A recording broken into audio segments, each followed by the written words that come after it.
Today we're going to look at special products of polynomials. I've written a few problems down. Let's take a look and look for patterns. In the first problem, it says x plus 9 quantity squared.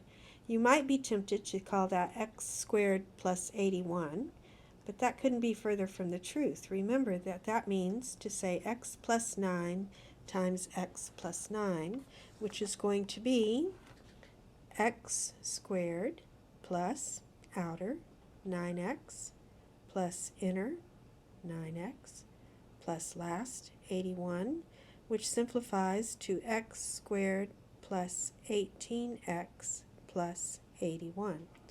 Let's look at another one. X plus 4 quantity squared. Remember, that's x plus 4 times x plus 4, and that's going to be x squared plus inner plus outer plus last, which is x squared plus 8x plus 16. We could go on with some other problems, but I'm hoping that what you see is that the first term is the square of the first term.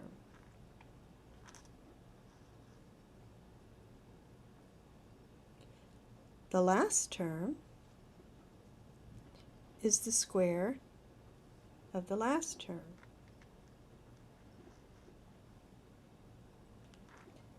And the middle term, well, it is the product of the two terms doubled. If I multiply x and 9, I get 9x, and if I double it, I get 18. If I multiply x and 4, I get 4x, and if I double that, I get 8. And so the pattern that you should see is that x plus y, quantity squared, is the square of the first term.